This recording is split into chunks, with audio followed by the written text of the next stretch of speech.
we hadn't really known where we were going yet or where the battalion was going to get broken up. And we rotated our squads of, I think they were rolling with 2 patrols a day each, so up to 6 patrols in a 24-hour period. We knew we were being tracked.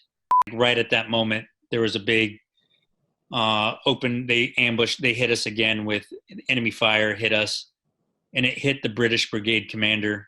And I think that if veterans are more open to talking about what it is they went through, you'll never know what you can learn from somebody else and what you can relate to them about. And I feel, the misconception of no one's going to understand is really just, that it's a misconception on both ends. The views and opinions in this podcast do not represent the Department of Defense, Department of the Navy, or United States Marine Corps.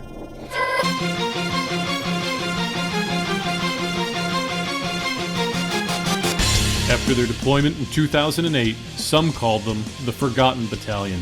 But the Marines and sailors of the United States Marine Corps' 2nd Battalion, 7th Marine Regiment reject the way the Forgotten Battalion moniker encourages that narrative of broken veterans. Instead, these warriors simply want to be remembered for the mission they accomplished and for the honor with which they have served their country and their Corps. The majority of 2-7 veterans continue to reflect on their experiences while living their lives and pressing forward. These are their personal stories of resilience, with insight to healthy coping and living with hope. Welcome to the Warriors Roundtable. Today on the Roundtable, we talk to former 2-7 Staff Sergeant Marcus Hernandez.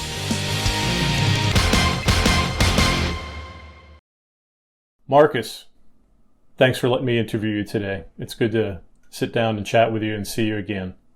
Thank you, sir. To start off, if you would, just talk a little bit about what you did with 2nd Battalion, 7th Marines. Thanks for having me, sir.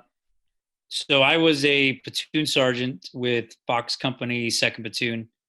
I got to Fox Company in September of 2007. And I had just returned from a deployment to Afghanistan where I did a 9-month deployment with Major Matt O'Donnell was basically my partner or my teammate there in Afghanistan that I spent some time, and he was the Echo Company CO, ended up being the Echo Company CO. We trained, I think it was a quick workup to where I remember having Christmas leave, and then we started the workup, and then there was no pre-deployment leave for us. And we found ourselves in Afghanistan, I think a week after we finished Mojave Viper, is what they were still calling it. And we spent about a month in Kandahar, between Kandahar and Camp Leatherneck at the time.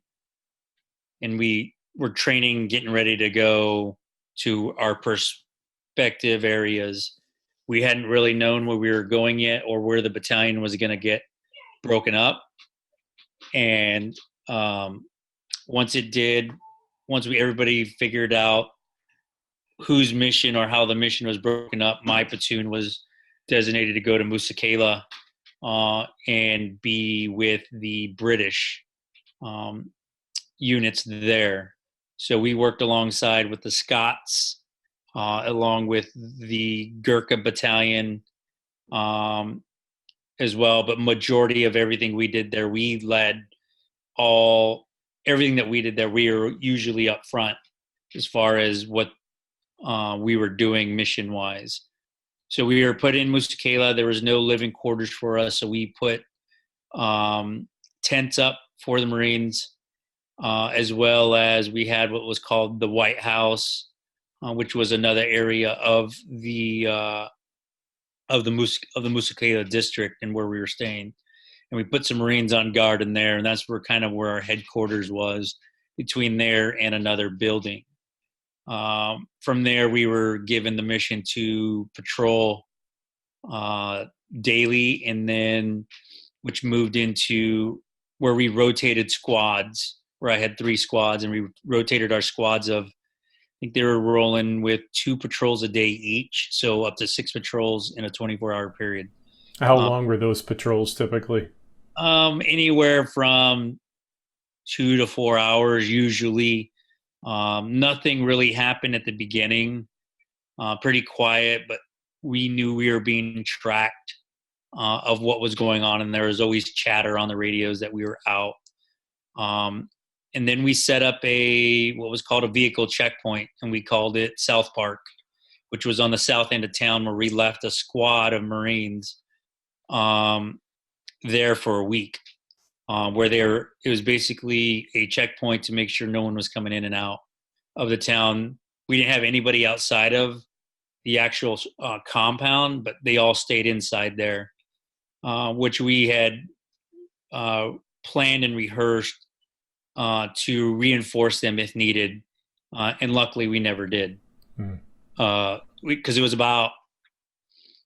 probably about a mile, less than a mile away, but under that mile mark. But it would have easily could have restricted our movement getting there to reinforcement. But Sure. And luckily we never had to deal with that.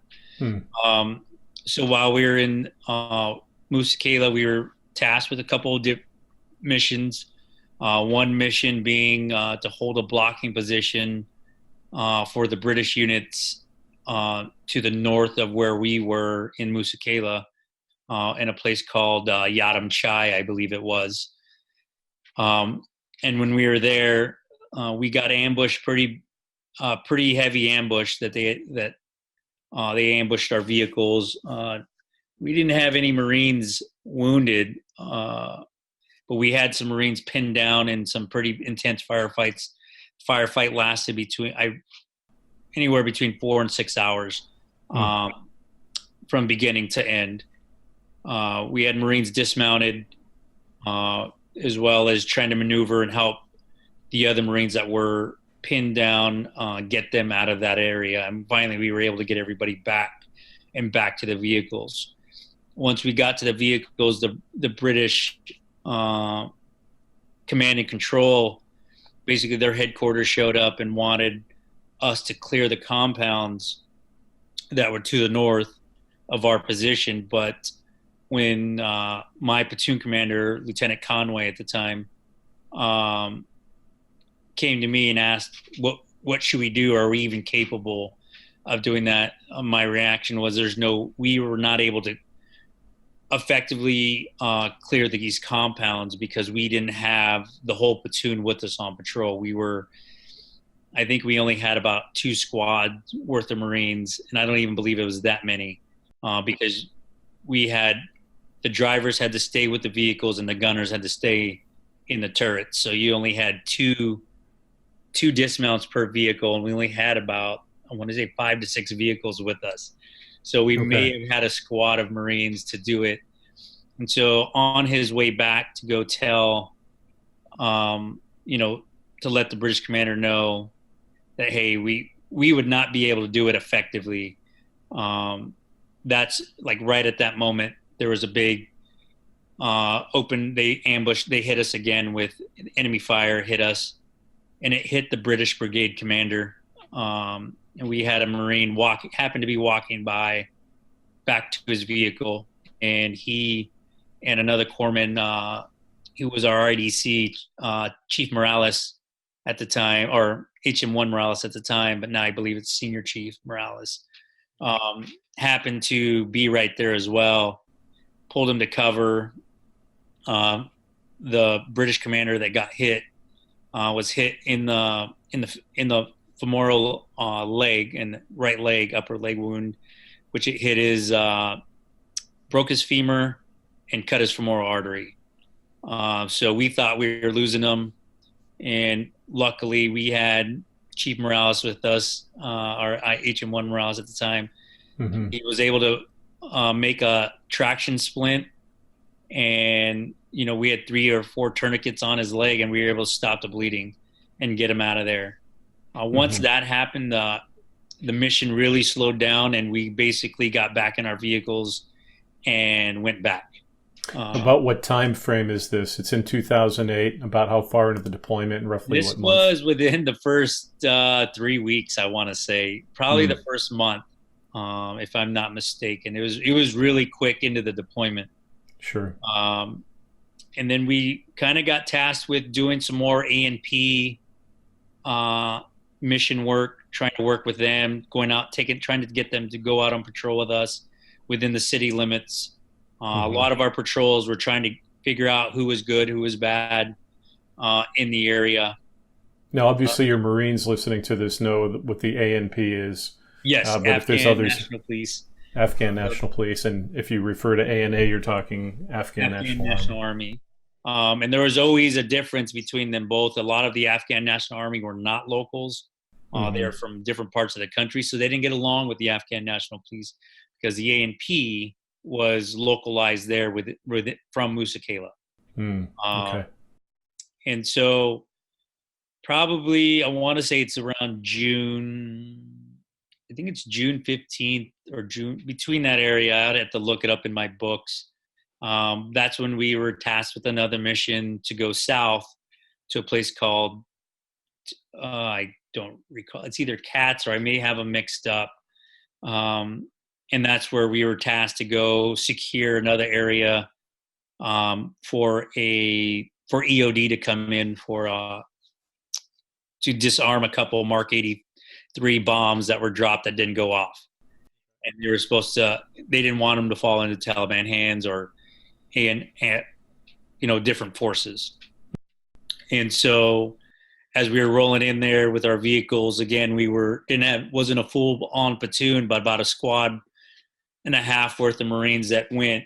Our first vehicle was always an MRAP with the mine roller, got stuck in the wadi there. And once he got stuck, we had rehearsed dismounts.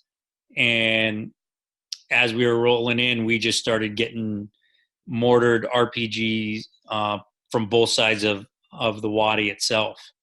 My vehicle was hit. The other vehicles were hit as well.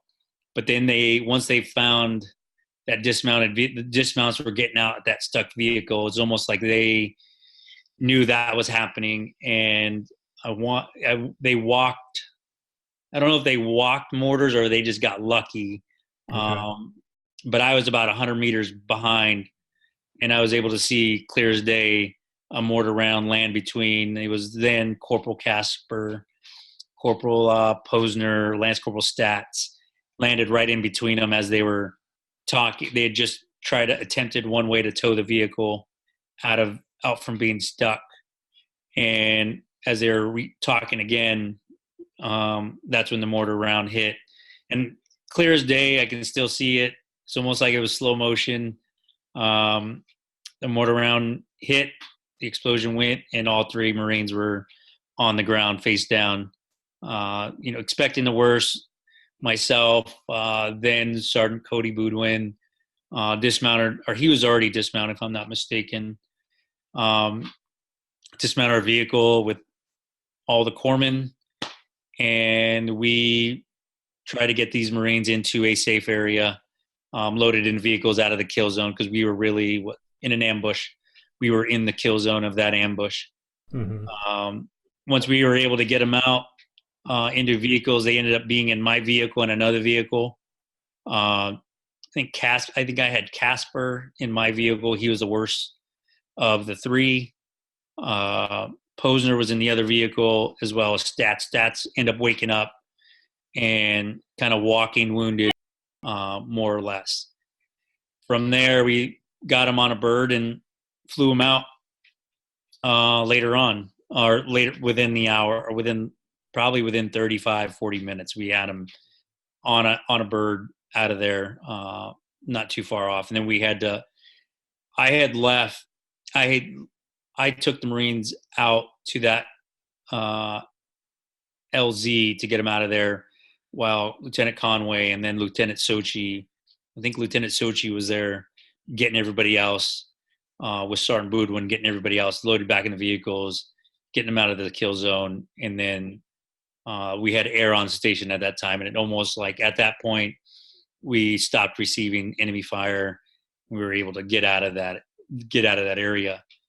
But from then on, just small firefights off and on, we had one other wounded Marine who was a combat replacement. He was shot in the shoulder on a foot patrol. And then we had a few A&A soldiers get hit as well while they were out on patrol with us. So second platoon was kind of on its own. We didn't have the kinetic environment as we'll say like Nowzat and the rest of the company. A lot of our stuff was our Marines were patrolling 3 to 5 times a day when we were rotating between guard on Musa Qala, rotating out of South Park, and then rotating on patrol. And then we also I want to say we had over 100 convoys to and from what was called Bob Edinburgh, which was run by the British.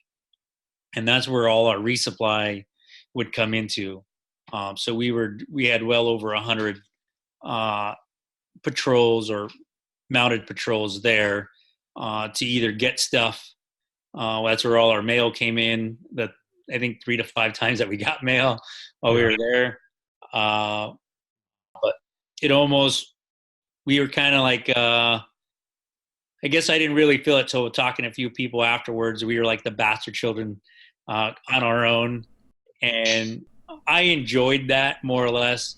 It was like a badge of honor for you guys. Yeah. It was away from the flagpole. But it was a lot of my own, learning a lot of stuff on my own. And I was a brand new staff sergeant, so I really had to learn really quick. I didn't have the mentor as the other new staff sergeants did. They had, the company gunning. It was me and me only. So I played the role of platoon sergeant as well as, the company first sergeant. So I was the senior one there through that deployment. Sure. So yeah, that was pretty much the wrap of our deployment as far as second platoon. And I know the other guys in Fox Company have a different perspective on their where they were and what they did. Right. We received a lot of indirect fire living in tents. That was probably the scariest moments for everybody. We hit 2 or 3 IEDs, I think, with our vehicles. Nothing catastrophic, luckily. Just blown tires where we were able to tow them out and get them back to the fob. And that was pretty much our deployment. I think the scariest, like I said, was the IDF and the indirect fire. The indirect fire and probably the IED threat. That was probably, with all the mounted patrols we did, that was a big one. And I think the significant thing, we had a reporter go with us. I just looked it up not too long ago. A British reporter go with us that had to get medevac, but she basically had a heat stroke out on patrol, which wasn't a very far patrol for any of us. We were used to it, and it was in the middle of summer. But we had to clear a route for her with no mine detectors or no vehicle leading the front. It was everybody on foot patrol with her in the back of the vehicle, back of the Humvee, getting taken care of as far as medically. But she could have cost the lives of Marines in that aspect for her failure to prepare herself for a patrol there in that environment. Has that changed your perspective at all on the value versus the risk of having embedded reporters? I would think that, or for me, it doesn't change it because I've had reporters with us that want to be that they're in shape and they're ready for it mentally and well, more or less physically. I think mentally they're there because they're already mentally fit for it because they've seen so much for the most part. But physically is probably the bigger piece, and we didn't take another reporter with us the rest of the deployment. Or we tried to get away from that after that because that was really bad. It was bad for her, but bad for our guys that could have cost their lives trying to take care of her. And like I said, it wasn't a far patrol. I recognized some of the symptoms that or some of the signs and symptoms that she was giving out early on. And I had I didn't go with my intuition by turning the patrol back, because talking to her and having the medical officer that was with us at the time, and the British side that was with us at the time, talked to her. She just kept saying she was fine, and I had went with what their advice was. She's good. We're only going up the road. She'll be okay. By the time we made it up the road, it was not good. And she wasn't even conscious anymore. So it was pretty bad. And like I said, we got lucky that day. You're out there, somewhat isolated, to use your words, feeling isolated, or at least your Marines are. Somebody once told me something that in the absence of information, people tend to assume the worst. Maybe that was operative there. I don't know. Or some of your younger Marines are, thinking that they've sort of been cast off, as you said, the bastard children. But there you are as sort of an acting gunny, an acting first sergeant, and you've got to try to provide leadership. You've got to try to give them a continued sense of mission and connectedness to not just mission, but what the rest of the battalion is doing. At the same time, you're going through all of your own challenges. You're missing your family. You're going through the same stress of combat that they are. What's that like to try to be a leader in that situation and kind of really lock your own stuff down and try to make sure that you're shaping a message that encourages and motivates your Marines when they're feeling that way? I would say, for me, I know that it was almost like you put on an act to show that it's almost like you're faking we'll call it faking just your personality. And all I could do was keep myself busy from worrying about my own issues. And I think I had a moment one time when I was deployed, and that was right after the guys got hit, that I actually, for the first time, thought of myself in a way. But then it quickly went to, quit feeling sorry for yourself. Got other guys out there, and I think it more or less happened when I was inventorying all their gear. And I just had to step away and get away from everybody to have my moment, I guess. Sure. But I don't remember. I remember just trying to keep it as positive as possible. Yeah. With everybody, and trying to feed them as much information as we could.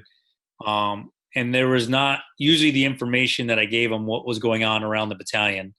And sometimes that would leak out from the radio watch. Hey, I heard this on the radio last night on radio watch. And, there was always a watch officer in there as well. So we would always try to, prevent, Lance Corporal so-and-so going telling, everybody else before we knew the details, because they just heard small things of what would actually happen within the battalion. Sure. I think the not knowing caused a lot of uncertainty. Well, they didn't know what was going on around them. And I think, then not hearing from or not seeing, the company commander or the battalion commander so often, like we got so used to before, back in garrison, or even at a lot of the senior guys that went to Iraq, they had seen their company commander, or they passed information. Here they're getting information from the same guy for the last 8 months, and it's either good or it's bad. Right. And there was no in between. It's, so we just tried to let them know as much information as we could. Yeah. Accurate information, really, and prevent the rumors of anything.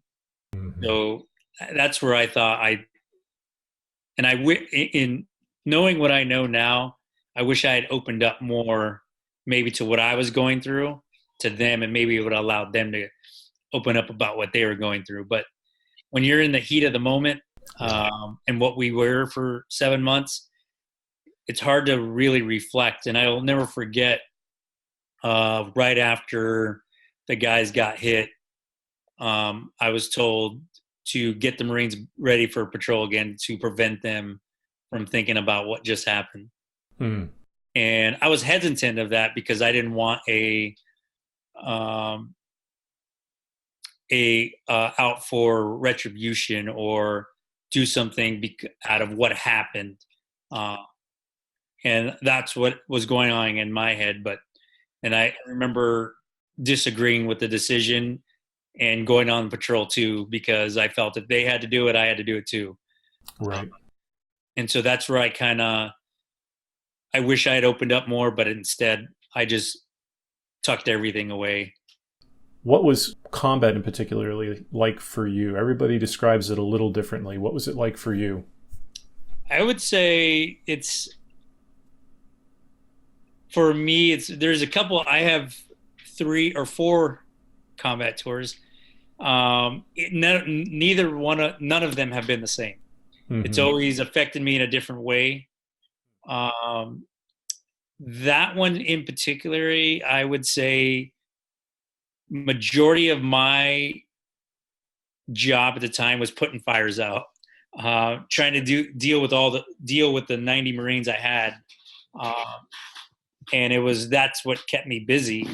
But a lot of it was, what I would hear from the younger Marines, it's, we just sit around, if we're not doing anything, we're not in firefights every day. It's 99% boredom. And then, that 1% of terror or fright or fight or flight feeling, for 7 months. Or right. One moment you have that fight or flight kick in where everything slows down. And I can remember, specific details of every firefight that I'd ever been in. And some deals, and I'll be talking about it with other individuals and they don't even remember. They remember their part and I don't even remember where they were. Wow. And so I think, your tunnel vision goes in once that fight or flight kicks in and you see things that are directly in front of you. And it's a heightened state that it's almost like looking at it now, it's like an adrenaline rush that you wish you always want to have. And that's what I find now. Mm-hmm. It's an adrenaline rush that I don't have anymore. What can I do when I need that adrenaline rush? That sounds like a very normal, common sort of theme as I talk to a lot of Marines or soldiers that have been in combat. What's it like now after combat for you? So I would say for me, it was just never thinking about it. I hit everything. I let it affect me in that aspect. But you can only stuff so much before it's like a teapot. Mm-hmm. That steam's got to go off somewhere. And I think how I would purge that steam every now and then, I would cause maybe an argument with my wife or have some type of, where I would have some type of adrenaline rush, get mm-hmm. mad over nothing. But I have found now that it does me no good. It's a, cause and effect type thing. It's more negative than it is positive. And it really keeps me from growing anywhere. It doesn't, mentally, emotionally, just keeps you in a negative state of mind, basically the whole time while I was doing that. And I think what I have found to do is, I've learned this recently, is I've been starting to write things down when I started getting that way. Exercise is a big one, has been really beneficial, but even more so just talking about it with other people, other veterans, mm-hmm. or not so afraid to talk. I think for a long time, I've never talked about it with my wife at all. I think until a couple years ago when I started dealing with my own stuff, did she ever hear about anything that I'd ever done. And why do you think that was for you? I believe there is a misconception of they don't understand. Mm-hmm. And it's not, and I think it goes on both ends. I think it's that we, as a veteran, we think a spouse or somebody that doesn't know, doesn't understand. Right. And I think it goes on the other side. Oh, they're not going to talk to me because they think I don't understand. It goes both ways. It's two-way street. And I think it almost ends there in that aspect. But I think that if veterans talk about it more often, you'll find individuals that relate to you in maybe in a different part of their life that you never knew about them. Yeah. And specifically, I have a friend that I grew up with. And we went to a comedy show one night and we were just talking, and he told me, something that he's dealt with as a kid. And it was, nothing more than he was supposed to go with the family for a weekend trip, not his family, but a friend, his old neighbor. But for whatever reason, that Friday he didn't want to go, and he hid his parents. And on his way, I think that weekend, that son and father were killed in a crash. He said that bothers him to this day, that he should have went that day, but he didn't go because for whatever reason he was scared and didn't want to leave his parents, and something he never did, and something I would never talked about. He told me I've never talked about it with anybody. I go, well, here, I'm not trying to one up you at all, but right. I know where you're coming from. Yeah. I understand where you're coming from, and I appreciated him sharing something that he didn't share. And I actually had a lot of gratitude that he would open up and talk about something that he hadn't talked about in years. Yeah, sort of a gift. And I think that if veterans are more open to talking about what it is they went through, you'll never know what you can learn from somebody else and what you can relate to them about. And I feel, the misconception of no one's going to understand is really just, that it's a misconception on both ends.